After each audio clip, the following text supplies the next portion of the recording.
The In Conversation podcast series with author Nigel Beckles.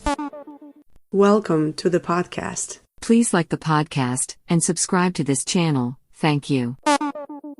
Have you experienced several failed relationships or been through a divorce? How can you avoid making the same mistakes again? How to avoid making the big relationship mistakes is out now. Hi, my name is Nigel Beckles. My new book is packed with practical and common sense strategies that you can use to make better relationship choices. Now you can discover the dangerous myths about love. If your relationship expectations are realistic, why you could be falling in love for all the wrong reasons. How to avoid making the big relationship mistakes. It's a book that could change your life. Available from www.relationshipmistakesbook.com and amazon.co.uk. Kindle version also available. Award-winning author Pamela R. Haynes. Her latest book, Loving the Brothers, is available from Amazon and all good bookstores now.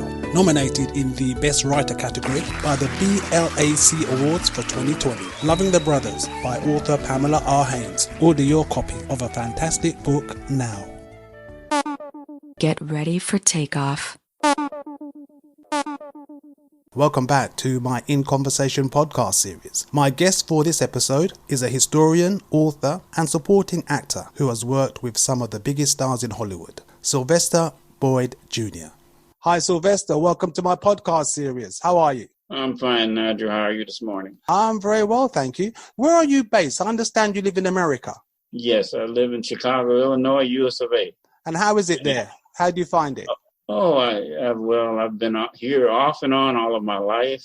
I did go through high school in Michigan, state just above us, and but off and on I've been in Chicago all of my life, and I find it to be a thriving metropolitan area, and it's a city. People say Al Capone came from here, and we hear all the bad things about our town, but we on a beautiful lake, Lake Michigan. And it's a beautiful city, and it's one of the world's major cities. So I find it to be good. It's a lot of things that are very interesting and very good to be here in the city. And the people are not all backwards or not all criminals, and we're not all Al Capone. It's a good town. It's a good town, but we always, as usual, hear just the bad about a town and not the good things. I'm sure you have maybe that same thing happening in your neck of the woods. Oh, in the UK, most definitely. Well, you've had many different roles during your time, one of them being a historian. When and why did you develop an interest in history? I developed a history at a young age. I always wanted to know what was before me. My interest started with my grandmother. My grandmother, she was born way back in, maybe not too long after the Civil War. There was just a couple of decades between her and the Civil War. But she used to tell me about her history and how her people came from where they came from and why things were the way they were. And there was just a big interest in learning what people and why people did things, where they lived and how they lived and why things happened the way they happened. And so that took me into history. Junior college and college years and university years, I dove more deeply into history and found it to be one of the most fascinating subjects that one could study. Well, one of my favorite subjects as well is history. Have you studied any specific period of history? I'm a military historian. Really a lot of the wars that have been fought. And then I got into the reason wars. Why do people get into wars? And what is the results of wars? And I come up with one simple thing. The results of wars, all human conflicts, is dead people and destroyed property. That's what you get from fighting wars. You may learn something, but we usually revert back to what caused the war in the first place. So history repeats, and that's fascinating how history, if you listen old ancient history and modern history, if you look further into it and find deep into it, you'll find that it repeats. We just make the same mistakes over as human beings. Well, the era that I like to study is the civil rights era back in the 60s, 50s and 60s. I find that fascinating with Malcolm X and Martin Luther King and the Kennedy brothers. And I find the whole era just fascinating. I have several books on the subject. So you're also an author talking about books. Why were you inspired to become involved with writing a book or books if you've written more than one? I have written more than one. Matter of fact, I'm finishing up my third book at the present, which should be out around September. Basically, writing, I go back to my grandmother. She made me interested in history, and it was a family story to be told there. And if I don't tell it, nobody else in the family was telling that story. And so I figured I would be the one after my aunt and grandmother passed away. I figured maybe I should put pen to paper and tell the story, which I had no experience in writing, except in college. We had to do English and we had to do some other writings, but nothing formal. And I said, well, let's charge ahead and let's get it done. And that's always been sort of my background. Just charge ahead and get it done. I'll encounter problems along the way, but I'm sure most times when there's a problem, there's always a solution somewhere if you look for it. So what were your previous books about? My book, there's 3 books. It's a trilogy, and I'm finishing up a trilogy at the present. Basically, it's about my aunt. She was born in Money, Mississippi. I don't know if you know anything about Money, Mississippi, but that's a historical place. Emmett Till was murdered by some white racists in the South in the year 1955. His body was thrown in the Tallahatchie River. It was mutilated, and that kicked off the civil rights movement. If you go back in history, you'll find that Martin Luther King kind of came out of that era. That's when the civil rights in America started. And my folks were from the town that sort of ignited the whole civil rights movement in the early 50s, mid-50s or so. So Emmett Till, he was a young boy, wasn't he? About 14 years old, and he whistled at a white lady. Is that correct. The story? Yes. That is correct. And that's correct. And my folks were from the town that all of that happened in. Then we got Martin Luther King, and we got the boycotts and the sit-ins and the demonstration during the civil rights period. But that sort of was the match that lit the fuse that kind of ignited the civil rights movement in the South of America. So the book you're working on at present, or just finishing up, what is that about? That's about my aunt. She started as a sharecropper, and I don't know whether you're familiar with sharecropping, but it's a system of basically after slavery, blacks were put in a position in the United States that they would work on the land that was owned by white farmers, and they then were given all their provisions from provided by the farmer, the land. You had maybe a general store, and you get all your provisions. At the end of the year, you would have worked all of the year picking cotton, and found that you didn't have too much money left, but to start all over. So it was sort of I still call it a slavery kind of ending, but not really ending in the system. The system stayed in place to make the South very wealthy at the hands of free labor by minorities, African Americans here. My aunt started there. She fought to get. She was 8.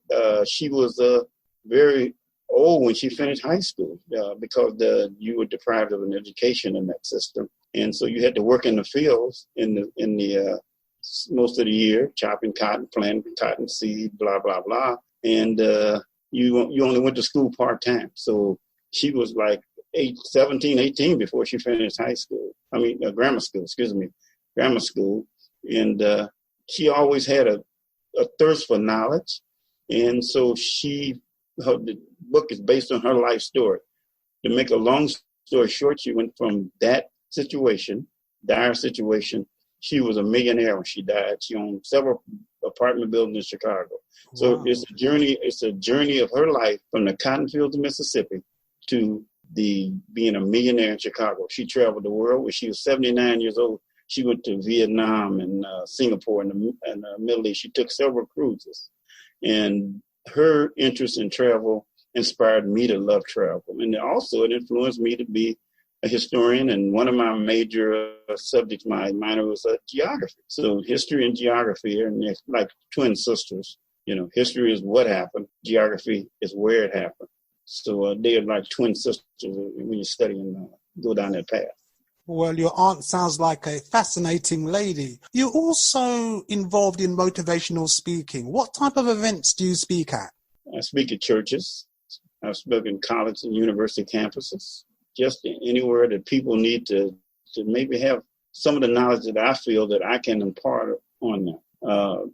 Knowledge is nothing that you should keep. Knowledge should be given to others. It'll be a day that I won't be here, but I hope to have left a legacy behind me that I give the knowledge that I have to others, the generations to come. So what type of topics do you speak about? Well, basically, African. I know a lot about military history. I speak of African-American history. I have a deep learning of that. But when I went to school and the professors that I had said, you say you want to be a historian or you want to learn history, but if you just study African-American history, you're not a historian. You have to know about the European history, the history of the Spanish-American history, the American Indian history of period, and the Asian American history. So I had to go into all the various forms of people on earth and study their history. And that's what I feel our children are missing.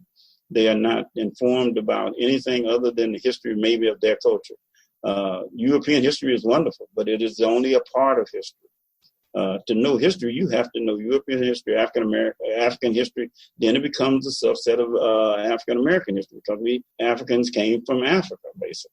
And you have to know about the Indians and the Mexicans, and they all have contributed to the world. There's no group on earth that has not contributed to this planet. But we are a lot of times put into categories by color or by race or by gender or by wealth. Those are the dividers. I call them the fault lines of human nature. They are all the same all the time. It's about somebody being greedy, somebody seeing others as less than them. Those are the fault lines. And I'm probably going to write a book about our fault lines. We have the same fault lines all the time. They don't change. If you take 6 to 7 things, I can just about tell you what you feel and how you feel. That is, to me, very important because respect is one of my favorite words. If you give respect tomorrow, everybody had respect for their fellow man, a lot of our problems disappear magically. I understand you're also a movie and TV extra, which is somewhat diverse occupation. How did you become involved in that type of work? Well, you won't believe it. I was walking down the street one day and a gentleman says, hey, you look like somebody ought to be in one of our movies. And, I'm thinking this guy's a kook, number one. I mean, who comes up to me and says, you want to be in a movie? Okay, so this guy's a nut. But he gave me a paper and it had location. It looked legitimate. And the next day, I really didn't have a lot to do. So I decided, well, what the heck? I got some time on my hands. Let me go. And it was way up on the North Shore of Chicago. And I said, well, it's going to cost me half a day, but I'll go and see what this is all about. So I went to a studio up on the North Shore. And when I walked in the room, there were people of all ages, races, sizes, a lot of young people, a lot of old people, And I said, oh, yeah, I got a good chance of doing this, So, I just kind of told myself that this is not going to happen. I'm wasting part of my day. But I'm up here, I'll have lunch and go back home. To make a long story short, a week and a half later, the phone rang, and it was a casting company. And they said, are you Sylvester Boyd? I said, yes, I am. And they said, well, the casting directors here would like to know if you'd like to appear in the movie Dilemma. Major motion picture. Vince Vaughn, Queen Latifah, Winona Ryder, Jennifer Connelly, Kevin James, big stars right off the bat. And we have cast you as a security guard at the United States hearing. And that's when my career started. I've done it for 10 years up until this recent pandemic. I just received the award. They had a local award here, and I was one of the first people to receive a mini award, Academy Award here. So I was picked for the background actor that was closest to the main actor. And I can go on and I can tell you a lot of main actors I've been right next to. Wendell Pierce. I think I've done 250 TV broadcasts, 100 appearances. Empire. I don't know if you're familiar with that. Yes, I'm familiar with Empire. Yeah. Yeah, Empire. I've been on Chicago Fire, Chicago PD, the motion picture The Dilemma. But Empire is one that I did a lot of work on. Chicago Fire, Chicago PD. There was one that I did called Crisis. That was a short-lived TV series and only lasted a year. I've done a whole bunch of actors. Vivica A. Fox, maybe you heard of her. Yes. So I've been in movies with, like I said, Winona Ryder, Kevin James. Just all the names don't come to me, but I mean just big stars. I mean, it's a list of probably 50 major stars or more. I've been, and sometimes it's almost surreal that, the people that I stand next to, I look at TV sometime and there I am. My wife says, "Oh, there you are on that." Very interesting. And this was not a profession that I trained for at all. It just fell out of the sky. I guess it was God's will for me to do that. Do you actually act in these productions, these movie, TV shows, or are you there as a presence? Right. I'm there as a presence. Back. I always call background actors the seen and not seen. We're seen in a motion picture or play or whatever it is, but we provide the reality in the background. If you had a movie with a major stars in the front, they were at a baseball stadium and there was nobody in the stadium, that would look ridiculous. Train station, nobody in the train station looks ridiculous. They go out on a busy city street and there's nobody walking the street but them, looks ridiculous. So we make it come alive. It's a profession. We don't talk, we do clap. We do yell and cheer. So we pantomime. So we do a lot of things. Yeah, I think in the UK we would call a person who does that an extra. Well, we did that here for a number of years, but the background actors are starting to be more resistant to that word extra. So it sounds like you're a piece of extra meat. They're kind of poo-pooing that now. It's a profession. It is, you go to work with the big shot. I mean, you stand in a scene with the biggest stars in Hollywood, you're not extra yet. You're probably pretty much essential in a matter of speaking. So, Sylvester, what other interests do you have? Because you seem like quite a busy guy. Well, I'm in my 70s. I'm not ashamed of my age. I think that I'm proud of my age. But I've seen a lot, done a lot of world travel. I've been to Denmark and Norway and Honolulu and just Jamaica, St. Thomas, St. Croix, Belize, Canada. I mean, I'm not going. It'd be boring to do the list of places I've been. So I've seen a lot of this big world, and travel is one of my big interests. I think I've taken about 7 or 8 cruises. I was in Havana just before on the 12th of last year, March 12th, and the pandemic hit exactly a year to the time that I was in Havana. And my wife said, "Well, maybe we ought to wait till next year." I said, "See, something told me to go this year because we wouldn't have been able to make that trip if we would have waited that year." So, my interest is that, I go to different places and I see different foods and different customs, different architecture. The world is such a wonderful place if you have the exposure. Most of us don't have the exposure or can't afford that exposure. So I'm very blessed. I'm very fortunate. I worked for an airline for 20 years. I had free travel there. I've been, like I said, ever since that, I've owned a business. I was ad specialties and T-shirts, jackets, cap with different insignias, logos. So that was a period of time that took me to mega corporations all over the United States. I've been in every state in the United States at size 10. On 40 of the 50 states I've been in. So, Sylvester, how can people contact you? You can contact me, or if you would like to buy my book, The Road to Money, at boydbooks.net. Boyd, B-O-Y-D, books, B-O-O-K-S.net. If you'd like to buy the book, we can send you a book out. If you do that, matter of fact, it'll come directly to me, and I can autograph it and get it back out to you. Sylvester, all the way in the USA, thank you very much for your time. Thank you for your time, Nigel, and it's been a pleasure being on your program.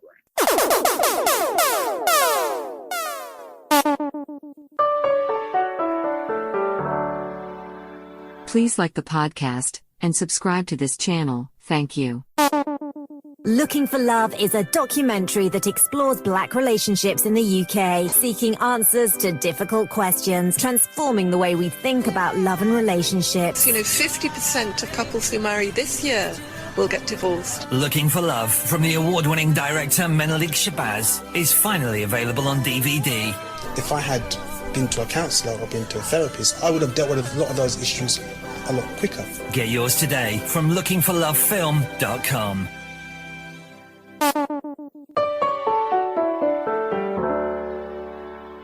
Thank you for listening. Please join me for another In Conversations podcast very soon for more interesting and entertaining discussions.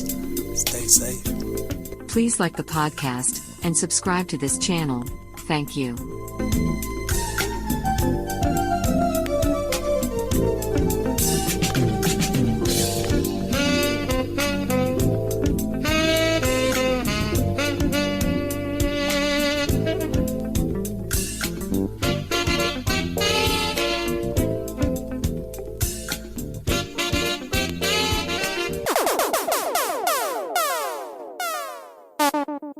Please like the podcast and subscribe to this channel. Thank you.